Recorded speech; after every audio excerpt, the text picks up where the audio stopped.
Goota dheeraaf wangeela barsiisuun akkasumas dhimmoota garaa garaatti yaada kennuun kan beekaman luba bal'inaa saarkaa guyyaa kibxataa du'aan boqotaniiru.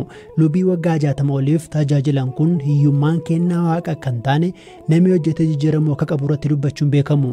Lubii boojii dirmajiitti dhalatan kun mul'ata waa'ee guddinaa fi bu'aa ba'ii Itoophiyaa keessa dabartu waaqayyoorraa dhagaa akka turan ibsuun kitaabas barreessaniiru. Lubii Dr. Gammachiis Dastaa nama luba bal'inaa saarkaatti dhiyeenyaan beekanidha. Waa'ee isaanii maal beektu jedhee gaafadheera. Luba bal'inaa saarkaa kallattii baay'eedhaan nan beekaa. Tokkoffaa akka abbaatti, akka gorsaatti, akka raajiitti, akka barsiisaatti nan beekaa. Gootammoo jaalala waaqaa, jaalala biyyaa, jaalala sabaa, jaalala hojii nama qabanidha. Bara jireenya isaanii utuu waan tokko of hin qusatin nama hojjetanii darbanidha. Namni dhaloonni kun waan baay'ee irraa barachuu danda'u. Argitee baay'ee nama kallattii baay'eedhaan of mul'isanidha. Namoonni tokko tokko gartokkee jireenya isaanii gara afuuraatti lucceffatanii afuuruma keessa namoota badanidha. Namoonni tokko tokko immoo gara hawaasummaa, gara siyaasaa, gara biyya lafaatti namoota lucceffatanidha. Qees bal'inaan kallattii hundumaan yoo lallaba jetteen lallabuu, kadhannaa jetteen kadhatuu, jaalala saba ofii hojjette jaalala saba ofii, araara biyyaa hojjette araara biyyaaf hojjetu, dargaggootaaf hojjetu, jaarsoliidhaaf hojjetu, denominationidhaaf hojjetu, yoo nagada barbaachise nagada keessa jiru, waan haaraa kalaqanii hojjechuu keessa jiru, gootummaa qabu, kallattii kana hundumaan nama marfamee hojjetudha. Ana wajjiniin egaa bara 1990 keessaa kaasneetu baay'ee walitti dhiyaannee waan baay'ee wajjin hojjenna. Isa dura immoo abbaa qofaa wajjiniin bara dheeraa nama hojii hojjetanidha. Amma keessumaa kitaaba isaanii kaffitaa zamalla Itoophiyaa yookiin immoo waa'ee bara ol ka'uu Itoophiyaa inni barreessan sun irra deddeebiin ka'a. Mee namoota hin beekneef kitaabi kun maali? Maal ibsa? Maal akeeka?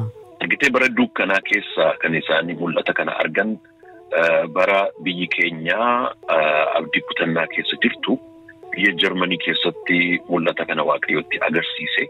Karaa misooma biyya keenyaa, karaa jijjiirama siyaasaa, karaa guddina biyyaaf hawaasummaa waan dhufaa jiru waaqayyo itti dubbate karaa sana. Fuuldura keenya abdiin akka jirutti dubbate. Abdiin jira akka waaqayyotti hin jedhe. Kanaaf mul'anni sun yoo waan hundumaatiin marmartee, qortee, ilaaltee jecha tokkotti hin gasha yoo jette fuuldura keessan abdiin jira.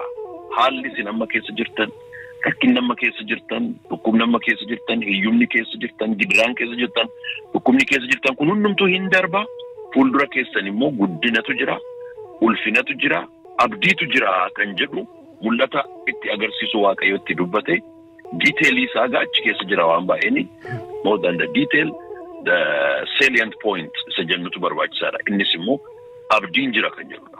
Egaa waggaa dheeraaf tajaajilaa turaniiru amma du'a isaanii dhageenye maal dhiisanii darban dhaloota amma jiruuf?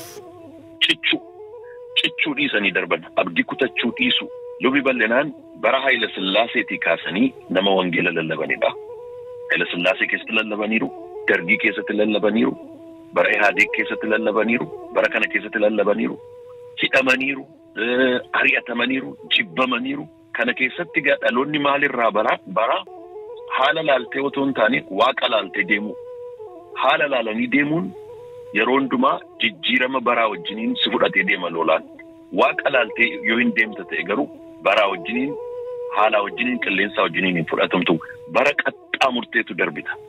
Kanaaf qees bal'inaan bara jireenya isaanii nama haala laalee hin deemne garuu nama waaqa laalee deemedha jedhee fudhadha. Dr. Gammachiis waa'ee luba bal'inaa saarkaa kan nutti himan ture.